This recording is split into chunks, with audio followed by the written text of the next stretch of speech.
Ce matin, j'ai parlé de beaucoup de choses, pas tellement de Samba, mais comme Samba, d'une certaine manière, passe le relais à Blum, eh bien, Frédéric, je lui laisse parler de Blum et de Samba. Voilà. De toute façon, Samba, à mon avis, en 1917, quand il fait sa rentrée politique après avoir dû quitter le gouvernement dans des conditions pénibles et assez amères, il le fait justement en essayant de réfléchir un peu en intellectuel sur son expérience et en se positionnant vraiment en faveur du mouvement pour Stockholm, le fameux mouvement pour Stockholm dont on a beaucoup parlé. C'est lui qui va signer les grands articles dans l'Humanité à Stockholm, et il y apporte évidemment toute sa caution d'ancien ministre d'un gouvernement de défense nationale, du gouvernement d'Union sacrée. Lorsque le gouvernement, les ministres Ribot et autres refusent les passeports, les socialistes peuvent dire, regardez, Samba, qui était dans le gouvernement d'Union sacrée, est tout à fait militant en faveur de la conférence de Stockholm. Je dirais que pour ce qui est de l'histoire intérieure du socialisme, ça montre aussi que Samba, en fait, participe de cette tentative qu'on a qualifiée de centriste. Alors, il y a eu plusieurs centristes dans l'histoire du mouvement ouvrier, et c'est jamais un terme qui est très bien vu dans l'histoire socialiste, mais c'est comme ça. Ce courant centriste qui voudrait réconcilier, enfin, remettre un peu ensemble la majorité, du moins les éléments les plus raisonnables, et ceux de la minorité, du moins les éléments les plus raisonnables. Parce qu'on parlait ce matin des progrès de la minorité, il faut dire que quand commence l'année 17, la majorité est déjà très fragile. Elle n'est plus qu'à 52-53%. Et en fait, en un an, ça ne va pas tellement changer, tellement que l'histoire va être compliquée, notamment avec la révolution russe. C'est-à-dire qu'en 18 que la minorité va devenir majoritaire. C'est un peu... elle fait le rapport de force fait du surplace en 1917. Et... il y a déjà cette tentative qu'avait beaucoup décrit Alec Riegel, qui, à mon avis, ne fonctionne peut-être pas si on réfléchit à l'ensemble de la société, enfin qu'on peut critiquer si on prend en compte l'ensemble de la société et du mouvement révolutionnaire, mais si on s'intéresse au parti socialiste en tant que parti, à mon avis, tout de même, sa démonstration reste très forte. On voit bien qu'il y a quand même une tentative d'entente centriste au sein du Parti socialiste, qui est servi par de nombreux éléments venus de l'ancienne majorité, tel Marcel Cachin, et par de nombreux éléments venus de venus de la minorité, disons les gens qui seraient les plus raisonnables dans la minorité. D'où peut-être d'ailleurs toutes les difficultés après, lorsqu'en octobre 18, la minorité deviendra enfin majoritaire, mais sera quelque peu malmenée par, disons, la nouvelle minorité encore plus à gauche des Immerwaldiens, et que là, elle devra effectivement trouver son équilibre, même si une bonne part de l'ancienne majorité sera liée à elle. Tout ça pour vous dire que c'est évidemment très très compliqué, parce qu'il ne faut pas voir l'histoire du socialisme français avec majorité, minorité, et même, je dirais, majorité, minorité de gauche.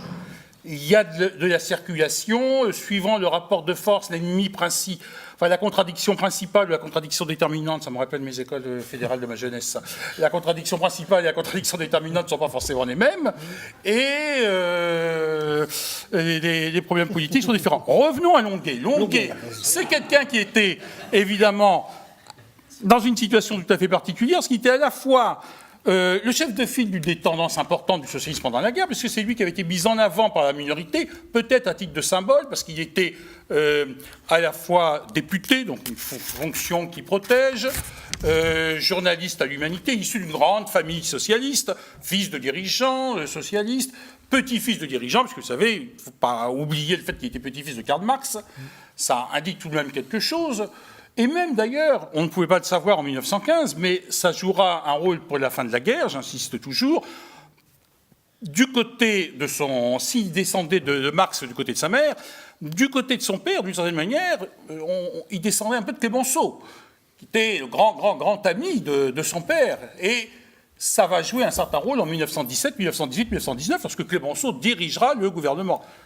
Je referme ma parenthèse. Bref, Longuet est à la fois le chef de file d'une tendance, et c'était aussi le spécialiste de la politique internationale au sein du parti, au sein de l'Humanité, au sein de l'Internationale, délégué au Bureau socialiste international. Ça veut dire qu'il avait beaucoup de connaissances, il était d'ailleurs un des rares à pouvoir parler et lire l'anglais, il connaissait bien un certain nombre d'acteurs du mouvement russe, il avait été l'avocat de Trotsky, il connaissait Lénine, il connaissait très bien Martov, Stieklov, le futur rédacteur en chef de Izvestia, et beaucoup d'autres dans les différents partis, SR, Bundiste et autres.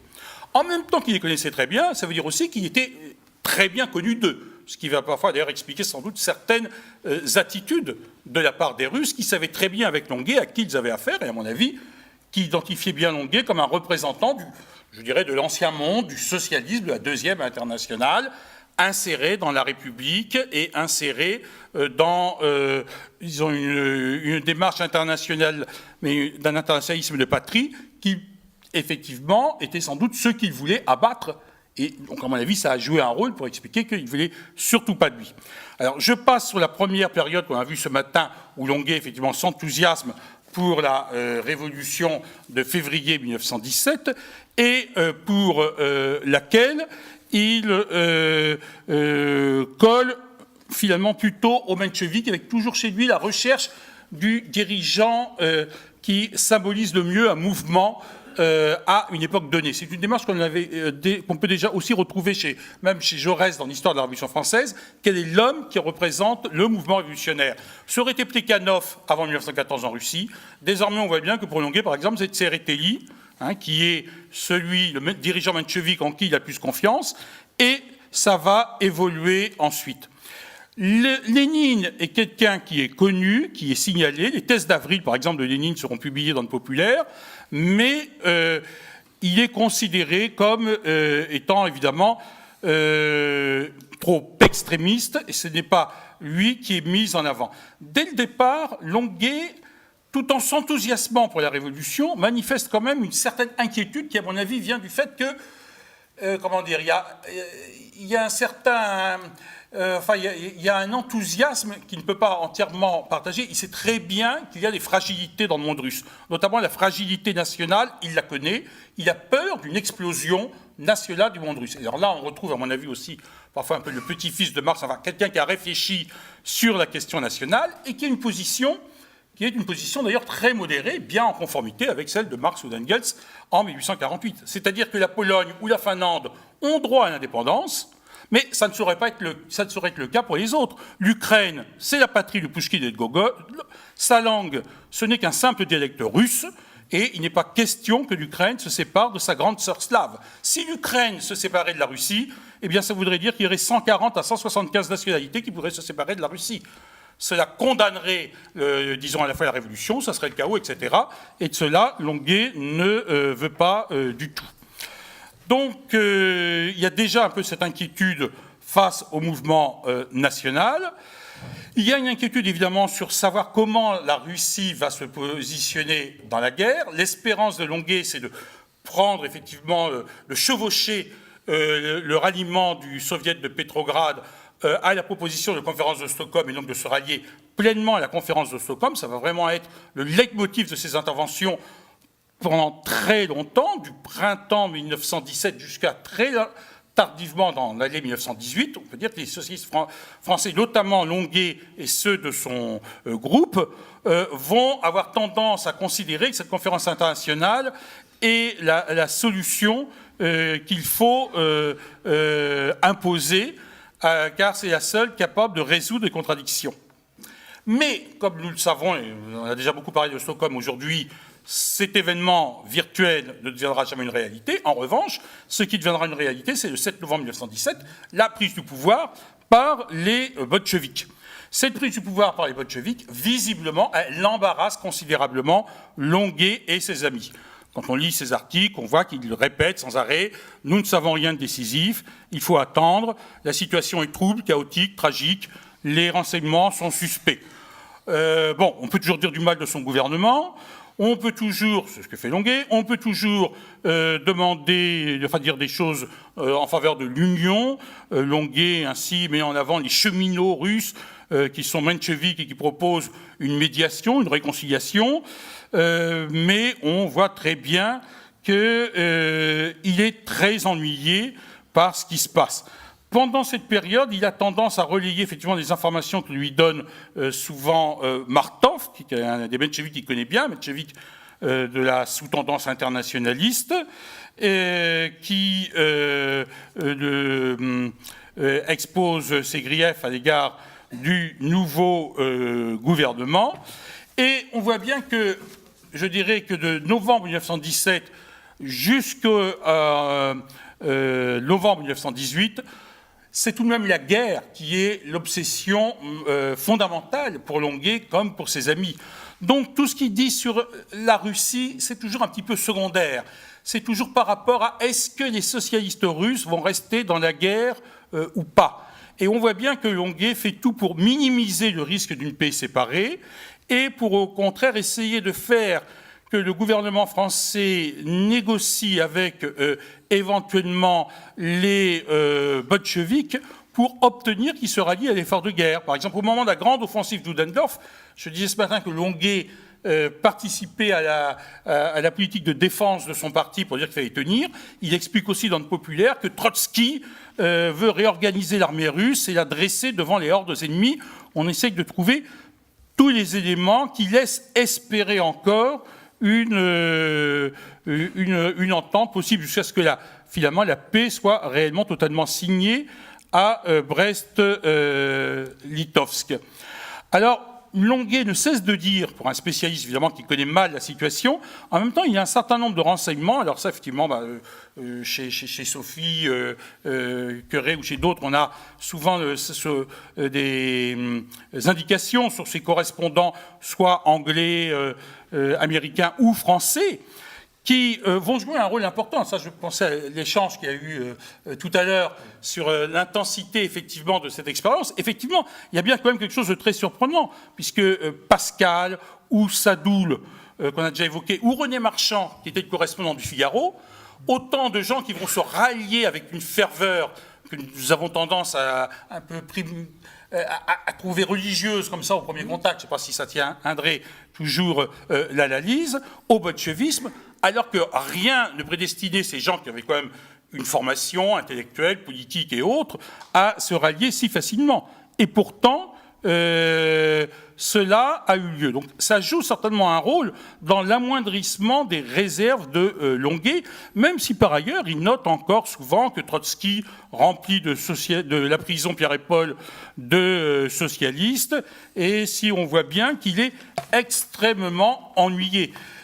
C'est un embarras qui va durer jusqu'à la fin de la guerre. Ça m'a toujours surpris que dans la grande séance du 11 novembre 1918, lorsque l'armistice est annoncé devant la Chambre des députés français, le seul groupe parlementaire qui se singularise, c'est le groupe socialiste, qui arrive à montrer toutes ses divisions alors qu'il n'a pas la parole.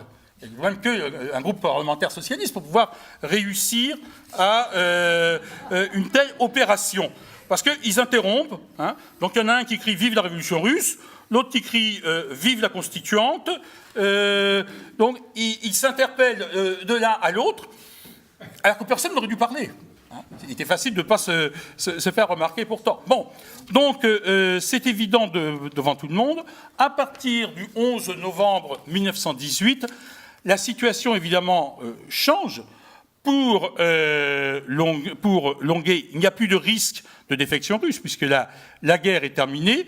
Désormais, il y a la question de savoir comment traiter la révolution russe, savoir si la révolution est un bloc. Et là, effectivement, il y a un rapprochement entre Longuet et la révolution bolchevique, qui est noté par Romain Rolland, qui est noté par un certain nombre d'observateurs, et qui fait que Longuet et ses amis vont avoir tendance, je dirais, à écouter de moins en moins les informations qui peuvent leur provenir du côté menchevique ou de leur réseau d'informations russes habituel. Après tout, il y avait aussi Bourtsev, qui était un ASR, qui est un vieil ami de Longuet, qui est très hostile à la révolution bolchevique. Mais en revanche, on écoute de plus en plus les Français qui sont en Russie et qui sont favorables à la révolution. Et Longuet met en avant le fait que tout de même, Gorky s'est rallié, Kropotkin s'est rallié, Broussilov s'est rallié. Alors, après, il faudrait sans doute discuter sur l'importance de ces ralliements, enfin, sur leur signification exacte. Lunacek est un artiste raffiné, un philosophe délicat, c'est un correspondant de Romain Rolland, il ne peut pas faire tellement de mal. Et effectivement, on voit Longuet excipé de son passé de fils de communard en faveur de la révolution bolchevique. Il dit « J'ai tellement entendu de calomnies contre les Rigaud et les Décluse dans mon enfance », c'est d'ailleurs amusant, parce qu'au fond, Longuet n'a pas vécu la commune, c'est son père qui lui a raconté. Il est né quelques années après. Il dit « Donc, comment pourrais-je prendre au sérieux toutes ces histoires? Et il arrive à faire le bilan, effectivement, fin 1919, j'évoquais ce matin, la terreur rouge, oui, ça existait, mais 5000 morts seulement, en 18 mois, alors que la terreur blanche a fait 12 000 morts. Donc, vous voyez, Lénine, c'est quelqu'un qui a horreur du sang. Dzerzhinsky respecte l'objection de conscience. Bon, alors vous allez me dire que c'est un peu lénifiant. En même temps, c'est peut-être lénifiant, mais en même temps, notons qu'en France, au même moment, les anti-bolcheviks font campagne contre la liste SFIO aux élections législatives de 1919, où se présente Longuet avec quelqu'un comme Paul Boncourt sur la liste, par exemple, pour ceux qui l'ont encore reconnu. Et c'est justement à cette occasion-là qu'on invente le dessin du bolchevique avec l'homme au couteau entre les dents. Et c'est des gens comme Paul Boncourt et Longuet qui sont présentés comme étant les complices ou eux-mêmes, ces bolcheviks qui veulent aller couper la tête. Donc je dirais que l'aveuglement peut-être ou les illusions des uns sont à mettre aussi en parallèle ou en miroir avec l'hystérie, parfois de dénonciation des autres. Tout à fait. Et donc, Lénine a effectivement tendance à se rapprocher et à se lancer, non pas dans un ralliement à la révolution russe, mais dans la stratégie que Jean a très bien esquissée, donc ça va m'éviter d'être trop long, c'est-à-dire que la stratégie de Longuet n'est pas de se rallier purement et simplement à la révolution russe, ça sera plutôt la tâche du comité pour la Troisième Internationale, c'est plutôt avec le comité de la reconstruction. Ce que veut Longuet et ses amis, c'est un dialogue de puissance à puissance. Il veut organiser une union des partis socialistes pour l'action internationale, qui serait donc de vrais socialistes, qui rompent avec la Deuxième Internationale. Au Congrès de Strasbourg, au début de 1920, effectivement, la SFIO sort de la Deuxième Internationale, elle n'y est plus au cours de l'année 1920. On fait une union avec des socialistes plus à gauche, et la grande idée, c'est ce qu'indiquait Alain Bergogneau un petit peu ce matin, c'est de dire, un petit peu avec Otto Bauer et d'autres, eh bien voilà, nous, socialistes authentiques, socialistes de gauche, bon, la violence, bien sûr, c'est pas beau, mais après tout, vous savez, Hébert, tout ça, c'était pas les massacres de septembre, la répression des Vendéens, ça n'a pas été gentil non plus. Donc, nos amis russes ont un petit peu poussé, peut-être, mais maintenant, ils ont gagné, et on va faire une entente avec eux de puissance à puissance. C'est la stratégie de Longuet, qui, à un moment, peut espérer l'emporter, parce que du côté des bolcheviks, il n'est pas si sûr que ça, moi je ne suis pas spécialiste de l'histoire russe, mais il n'est pas si sûr que ça que les bolcheviks soient d'emblée décidés à fermer la porte à Longuet et à ses amis, notamment au moment où, au congrès allemand de l'USPD, à Halle, le Parti communiste, enfin on vote sur l'adhésion ou une part à l'internationale communiste, les bolcheviks se sont montrés rassurants, accommodants. Est-ce que c'était manœuvrier ? Est-ce que c'était pour aller plus loin? On ne sait pas, mais on voit que Longuet et beaucoup de longuettistes ont pu caresser cet espoir. Ce n'est finalement pas ce qui s'est passé. Ce n'est finalement pas ce qui s'est passé, puisqu'on sait très bien, quand on voit le congrès de Tours, que tout a été organisé du côté du voyage de Clara Zetkin, comme du côté, enfin, du télégramme Zinoviev, pour que, effectivement, il y ait une rupture et pour que Longuet reste en dehors du nouveau Parti communiste. Et ensuite, effectivement, d'ailleurs, l'histoire du jeune parti SFIC ou Parti communiste a été marquée par une volonté, disons, de le bolcheviser assez rapidement. Mais c'est un mouvement qui, disons, je dirais, c'était intellectuellement, la stratégie de Longuet était concevable, sauf qu'effectivement, ça supposait que, pour qu'il y ait un accord, que l'autre partie soit partante pour cet accord, et l'autre partie n'était pas partante pour cet accord. Comme l'autre partie n'était pas partante pour cet accord, c'est aussi pourquoi, dès le congrès de Tours, lorsque Longuet dit j'ai une dignité, c'est ce qui sépare l'esclave de l'homme libre, c'est qu'il a une dignité, donc il refuse de s'aplatir, il choisit tout de même de rester dans la vieille maison avec la résistance socialiste, et qu'ensuite, beaucoup de ses amis reconstructeurs qui parfois avaient choisi l'adhésion à l'internationale communiste vont revenir. Et je conclus juste en rappelant ce que disait un petit peu Romain tout à l'heure sur les informations qu'il y avait sur la Russie. On voit bien que ça ne veut pas dire, c'est pour ça que j'étais dans prudence, sympathie, critique, etc., un peu dans l'entre-deux, dans la phase où Longuet a cru possible un accord. C'est vrai qu'il met un peu la sourdine sur les révélations, sur les critiques à l'égard de la révolution russe, où de toute façon les rouges ont gagné. Mais effectivement, une fois qu'il sera au Parti socialiste, enfin qu'il sera bien ancré, suivant les périodes, ces critiques vont revenir. Lorsqu'il y aura des SR fusillés et tout, le populaire va les dénoncer, il parlera de faillite morale, de désastre. Mais ça ne sera pas non plus la fin de l'histoire, parce qu'effectivement, dans les années 30, quand il faudra faire les fronts populaires contre le fascisme, ça, Longuet choisira de réserver ses critiques à sa correspondance privée, en disant on sait ce que c'est, mais politiquement, nous sommes un peu tenus. Léon Blum lui-même, d'ailleurs, ne s'exprimera pas tellement sur les procès en 1938. C'est pour cela que ça me fait, et je termine vraiment là-dessus, ça me fait penser à ce film qui est intéressant, là, sur le jeune Marx, parce que je l'ai trouvé assez honnêtement fait, même s'il est très favorable à Marx, où Proudhon a quand même droit à une belle réplique quand il dit à Marx, riposte définitive, en histoire, il n'y a jamais de dernier mot. Donc, on peut toujours attendre la suite. Je dirais que les socialistes et Longuet, face à la Russie, ils sont un peu dans cette logique proudhonienne. Et après tout, Jean et Charles Longuet ont été longtemps proudhoniens. En histoire, il n'y a pas de dernier mot, mais disons qu'il y a des problèmes que l'humanité et la situation politique posent régulièrement aux uns et aux autres, qu'on essaye de résoudre. Et puis, l'actualisation de ces problèmes change avec les périodes. Merci. Merci.